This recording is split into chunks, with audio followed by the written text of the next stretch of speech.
So what's the difference between white magic and black magic? This is kind of a question that I get from people, and they're trying to figure out kind of like where the line is and what sort of characteristics and qualities kind of are associated with each one of these magics.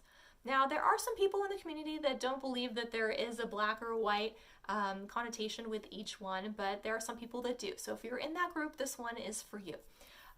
Now, white magic is typically associated with people who are doing things either to protect themselves or their space, or they're trying to manifest something or create opportunities, right? So whether that is, like maybe somebody at work is kind of being funky with you and you throw up a barrier to protect yourself from that energy, because sometimes those things can have very physical effects on you.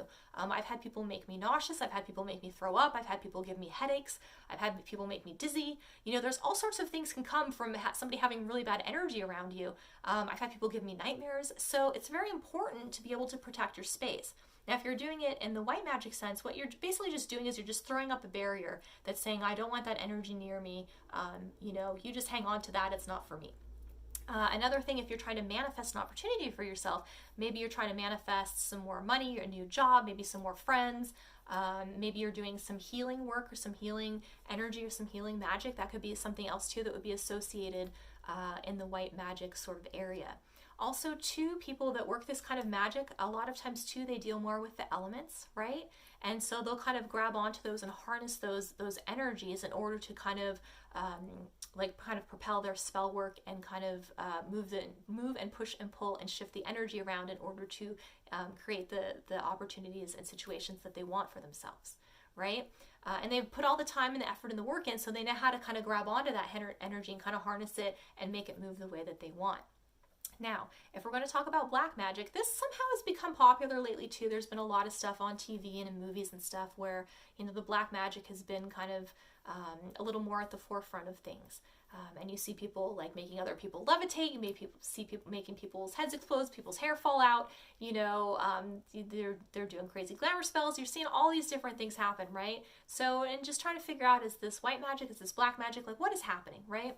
So the way that you really tell if something is black magic is if you are kind of taking away somebody's free will in order to choose their own path or their own life or their own destiny, right?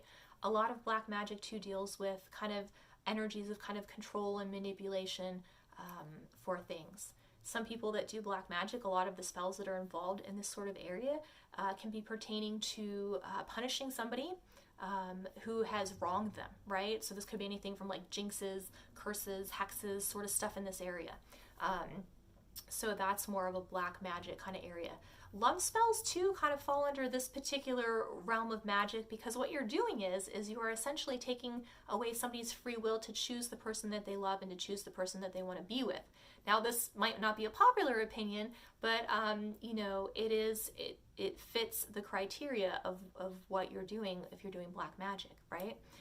And it's up to you, whatever type you want to practice. You can do whatever you want. Your craft is your own.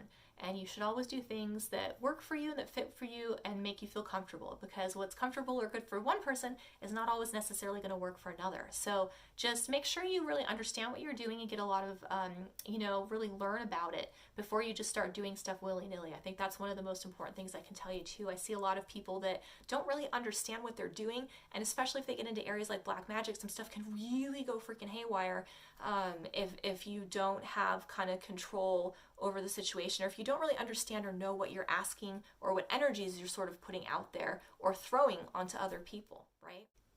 Now, magic also does come with a price, and this is something that we need to be aware of if this is something that we're interested in or that we're going to be working or creating. Now, sometimes it's, you can say it's a price, it's a cost, there's something that's associated with it. There's a give and a take, right? So if I go in to a convenience store, nobody's just going to give me a free Snickers bar. Like, I have to pay for that. It's an equal exchange. So when you are asking for something, you are also needing to kind of put a payment out sort of in return. Now, when you're doing white magic, there's still opportunities and things for this to happen, but it's a little bit less likely because of the situations and the magic that you're trying to create. Now, a lot of people, when they do are working the white magic, they will add something to the end of their spell that says, and it harm none, so mote it be, or so be it, right?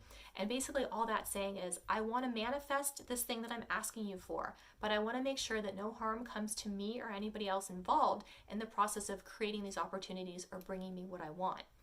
Now, black magic is a little bit different because this is more of like kind of a control or manipulation sort of situation where you're trying to take away someone's free will in order to do something. And so it kind of it's a little bit trickier to navigate because there's a lot more costs that usually get associated with these things because you are removing someone's free will to choose. So you're creating another situation with this other person, where you're taking them off of their path and away from their destiny in the way that they're supposed to be going. Now, and I've seen many situations happen like this. A lot of times they happen in love spells, but they happen in other areas too. But let's just say, for example, you do a love spell on somebody, right? And they don't really want to be with you, but you use your magic and your power and your control because that's who you want, right? And you don't care what they think, you just want what you want. So you do it and it works. But this person might be kind of a nightmare throughout your entire relationship because they internally at their core know they're not supposed to be with you, and really they don't like you anyway. You're just sort of making them. So, they might be a little bit unruly because of that. Another thing that could happen is, just for an example, so say that you get this person to marry you, but at a certain point, your control breaks and your spell breaks, and this person could move out, they could bankrupt you, they could take all your kids away, not let you see them anymore. Like, there's a lot of things that can go haywire really quickly. So sometimes too, when you're doing this type of magic, I think it's really important to figure out if what you want is worth the cost that's associated with it, because things can kind of go haywire. And when you're working with somebody's free will and doing things to manipulate stuff in that way, you have a lot of situations that go sideways really quickly.